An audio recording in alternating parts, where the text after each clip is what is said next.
Гласници на надежта.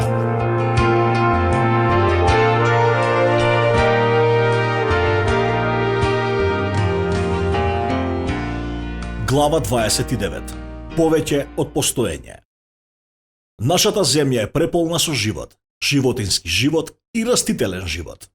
Научниците имаат направено илјадници класификации. Има копнени животни и има морски животни со секаков вид на форми и големини. Некои од нив се премногу мали за да се видат. Сите се под ефектот на циклусот живот и смрт. Некои живеат многу години, а некои пак неколку минути. Ние сме дел од копнениот живот, но ние имаме друг квалитет и тоа не става на различно ниво на постоење. Имаме повеќе од само обично постоење. Исус зборуваше за тој квалитет за кој ние сме способни. Да видиме што Исус имаше да каже за повеќе од постоење во Евангелие по Јован, 6 глава, од 51 до 59 стих. Јас сум живиот леб што слезе од небото. Ако некој јаде од овој леб, ќе живее довека. А лебот што ќе го дадам јас е моето тело што ќе го предадам за животот на светот. Тогаш јудејците се препираа меѓу себе и велеа: како може овој да ни го даде своето тело да го јадеме? Тогаш Исус им рече: вистина, вистина ви велам, ако не го јадете телото на човечкиот син и не ја пиете неговата крв, не ќе имате живот во себе. Кој го јаде моето тело и ја пие мојата крв, има вечен живот, и јас ќе го воскреснам во последниот ден. Затоа што моето тело е вистинска храна и мојата крв вистинско питие. Кој се храни од моето тело и се напојува од мојата крв, живее во мене и јас во него. Како што мене ме испрати живиот татко и јас живеам преку таткото, така и оној што се храни со мене ќе живее преку мене. Ова е лебот што слезе од небото. Не е како што вашите предци јадеа мана и изумреа. Кој јаде од овој леб ќе живее довека. Ова го рече кога поучуваше во Капернаум, во синагогата. Од овие зборови на Исус можам да извлечам неколку искази да ти покажам можност дека ни е потребно повеќе од постоење. Првото е неизбежна одлука. Ова мора да биде лична. Ако некој јаде од овој леб, ќе живее за секогаш. Ова е лична одлука кој мора ти самиот да ја донесеш. Оваа одлука никој друг не може да ја донесе за тебе. Ова е твоја лична одлука и е со услов. Не е задолжителна. Тука нема сила. Тоа е прилично ваша одлука. Факт е дека тоа е безусловна и неизбежна одлука, ти мора сам да ја донесеш. Тоа е насоката, затоа што Исус е фокусна точка. Тој зборуваше вака: јас сум живиот леб.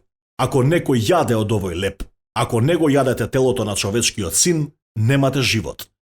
Ова е неизбежна одлука која мора да ја донесеш. Но сакам да видиш дека ова значи дека има можност за повеќе од постоење. Тие што го слушаа него, понекогаш се обидуваа да разјаснат, но безуспешно.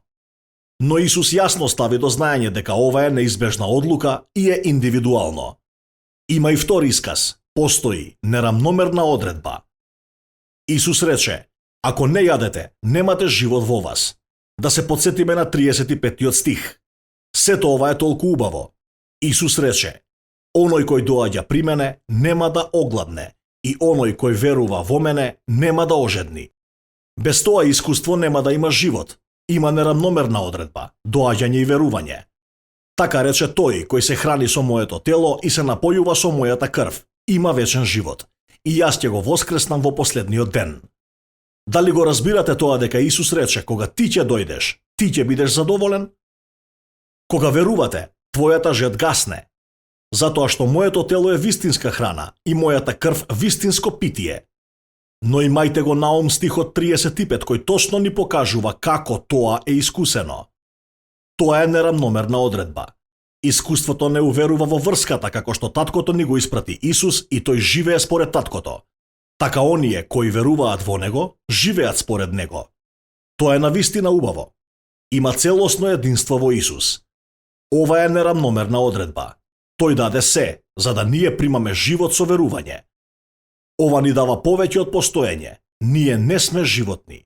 Иако умираме, но нашиот живот е повеќе од тоа.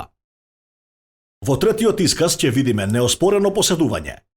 Исто толку сигурен како што и Бог е сигурен, рече Исус.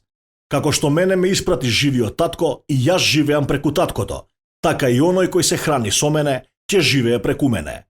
Како што Бог таткото и Бог синот беа поврзани, така со сигурност сме поврзани со него кога ќе дојдеме при него, како што тој сака.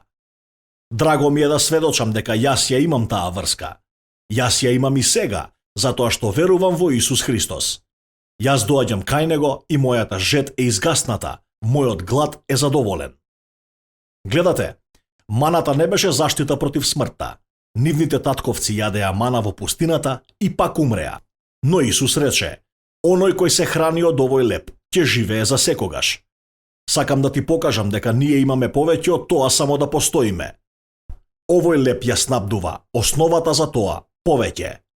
Исус те вклучи и тебе, кога тој кажа, тој ќе живее преку мене. Да, мој пријателе, Господ направи прекрасно снабдување и твоето поседување може да биде токму она што тој рече дека би било ако живееш со него. Ова не е знак на слабост, туку е резултат на голема сила. Ние сме создадени за повеќе од само постоење. Создадени сме за Бог. Библијата не зборува за тоа. Постои неизбежна одлука која мора да ја направите, но има нерамномерна одредба која Бог ја направи и има неоспорно поседување кое може да биде твое. Имаме многу повеќе од самото постоење. Гласници на надежда.